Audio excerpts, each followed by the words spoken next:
Chers cryptopilotes, bonjour, bienvenue dans cette vidéo du lundi, c'est David. On va analyser ensemble le sentiment de marché. Ça a été une semaine très intéressante et ça a très bien clôturé, vous allez voir, pour le Bitcoin et pour l'ensemble du marché. On est vraiment sur assis sur une poudrière, donc voilà, à savoir si la poudrière va exploser dans les jours qui vont arriver ou bien s'effondrer sur elle-même.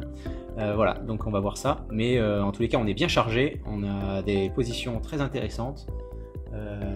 Je passe vite fait sur le portefeuille CryptoRocket, surtout soyez forts, conservez ce portefeuille qui peut vraiment exploser à la hausse de façon très importante, et donc ne quittez pas le navire en cours de montée. On va faire un beau voyage normalement si tout se passe bien, et comme je le dis déjà depuis plusieurs semaines, même si ça repart vers le bas, c'est pas grave, conservez ça, conservez ce portefeuille. On touchera les PE2 ou PE3, mais en tous les cas voilà, on est exposé là à quelque chose de très intéressant. Alors, on va revenir un peu sur notre ami Bitcoin, qu'on a essayé de trader cette semaine. Bon, on s'est fait sortir après avoir touché TP2, voilà, le stop loss qu'on a remonté au prix d'entrée était assez serré, mais bon. Donc on s'est fait sortir, c'est pas grave, on n'y retourne pas. De toute façon, en ce qui concerne le Bitcoin, les décalages sont moins importants que sur les alts, donc voilà, il y a des moments où on peut trader que le Bitcoin, mais là, actuellement, les alts surréagissent à la hausse à chaque fois que le Bitcoin monte. On a des super réactions des alts, donc on est pas mal, on est bien exposé là. Donc pour le Bitcoin, j'ai un peu zoomé, vous voyez, donc on est resté, je vais mettre en weekly cette semaine, puisqu'on a clôturé, on a fait une bonne clôture, donc toujours dans le vert, malgré être allé retester le support ici. Donc je vais le remettre en daily, mais en tous les cas, on a quand même une bougie intéressante en weekly, et en daily, vous voyez, donc c'est hier, on a clôturé, donc ce matin je l'ai suivi en direct à 4 heures parce que j'étais réveillé. Voilà, bref, et bien c'était très sympa de voir la bougie se clôturer à cet endroit-là. Il fallait surtout pas clôturer, disons, autour des 35 000, là ça aurait été très mauvais signe.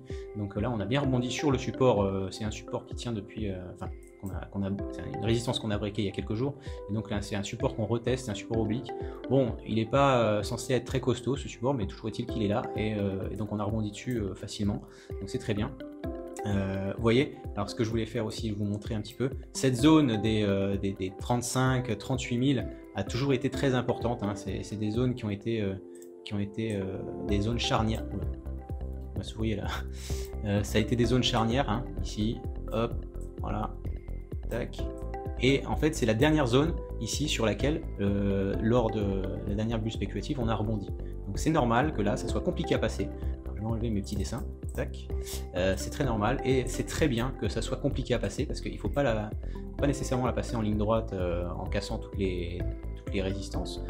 Il faut faire des petits plateaux pour permettre à nos petites altes qu'on se positionne dessus, parce que si ça part trop fort, on aura du mal à les attraper au passage. Donc là, de mémoire, enfin même pas de mémoire, parce que je peux vous dire 1, 2, 3, 4, 5, 6. On a 8 positions en alt, voilà. Donc c'est très bien.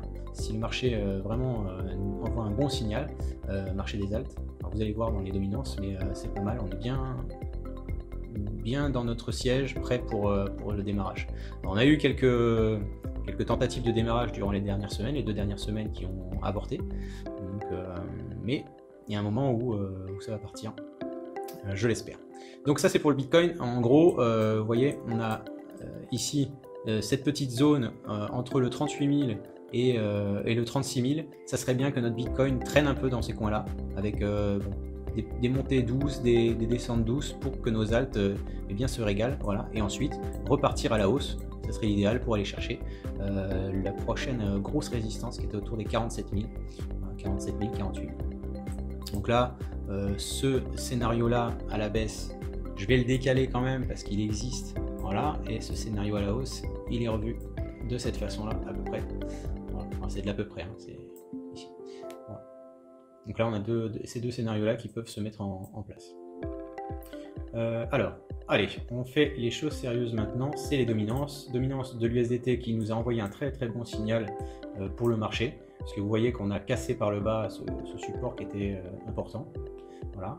Et on est revenu le tester. Donc ça correspond à l'inverse de ce qu'a fait le Bitcoin. Et là, donc, on est censé, l'USDT, la dominance est censée aller chercher le prochain support autour des 5,28. C'est très très intéressant. Et en weekly, vous allez voir, on a quand même bien clôturé en dessous de ce support, ce qui n'avait pas été le cas depuis, donc là, depuis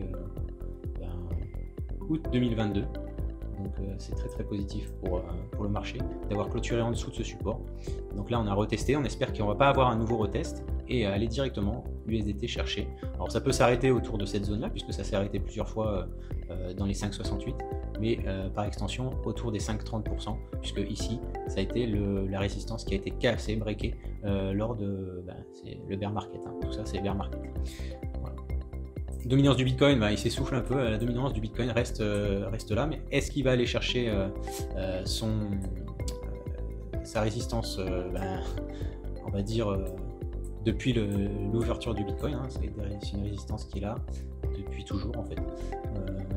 Est-ce que le Bitcoin va aller la chercher, ou est-ce que ça sera suffisamment dur pour ne pas y aller et ensuite breaker par le bas, ensuite aller chercher plus bas et permettre aux alts de s'épanouir, chose qui n'a pas été le cas depuis bien une paire d'années, donc ça serait génial. Donc justement, on enchaîne avec la dominance des alts, vous allez voir. Alors je vais faire dominance des alts et aussi le total market cap des alts à la suite, parce qu'il y a quelque chose de très intéressant. Donc là, on travaille toujours la résistance. Alors c'est plutôt assez bon signe parce qu'on traîne dessus, donc on la travaille. Ça veut dire que au fur et à mesure, on peut à tout moment passer cette résistance et ensuite c'est la porte ouverte. Il faudrait clôturer en fait. Là on est en weekly, je vais le mettre en daily. Il faudrait clôturer en fait. Là aujourd'hui c'est pas mal, mais la journée n'est pas finie. et donc si on pouvait clôturer au-dessus, au-dessus des 12, 20, quelque chose comme ça serait vraiment top, parce que ça ne s'est pas produit non plus depuis novembre 2022, ça fait très longtemps. La clôture. Donc tout ce qui est un peu, vous voyez, ça c'est des mèches, donc c'est pas des clôtures. La clôture se fait en fait quand c'est rouge, c'est la clôture est en bas, et quand c'est vert, la clôture est en haut. La clôture là, pour l'instant on serait sur du 12,18, et ici quand c'est rouge, la clôture c'est autour des 12,0, enfin c'est 12,03. Voilà. Donc la clôture n'est pas encore faite, et on va la suivre de très près parce qu'une clôture au-dessus des 12,20, voire confirmation, boum, 12,30, ça serait génial. Ensuite, pourquoi? Parce qu'en fait on a le total market cap des alts qui l'a déjà fait. Donc on est déjà passé au-dessus de la résistance oblique, et on l'a testé en tant que support. Voilà, ici, vous voyez, c'est très propre, on l'a testé plusieurs fois. Là, peut-être que les investisseurs et autres traders et market makers vont s'apercevoir que là, on a retesté le support, on l'a bien renforcé, et donc on va laisser s'épanouir enfin une alt season. Voilà. Donc là, c'est top. En fait, le scénario se met en place et c'est une des meilleures configurations. Vous voyez, TAS, ANS, et là, Breakout, voilà, retest, c'est vraiment parfait. Donc pourvu que ça soit parfait jusqu'au bout. Et puis on va terminer par le total market cap qui lui aussi donc, a fait un breakout ici. Voilà, bon, alors après, est-ce qu'on peut considérer que c'est un retest? Il y a eu un retest ici léger. Après, bon, je vous avais déjà dit, ça se balade, ça peut être là, ça peut être là. Ça pouvait être là aussi, avec un retest là. Voilà, ça pouvait être un peu partout, mais dans cette zone-là. Donc là, si on veut prendre le dernier plus haut où on a rebondi, c'était ici. Donc là, ça correspond à un retest aussi également là. Donc tout est assez bon pour tout ce qui est marché des cryptos. Voilà, bon, après, l'avenir nous le dira si on a raison ou si on a tort, malheureusement. C'est possible. Et dans tous les cas, on est bien en position sur l'ensemble des portefeuilles CryptoPilote et portefeuilles CryptoRocket. Voilà, top. Allez, on espère passer une super semaine avec plein de tech profit. Je vous dis à lundi prochain, à bientôt.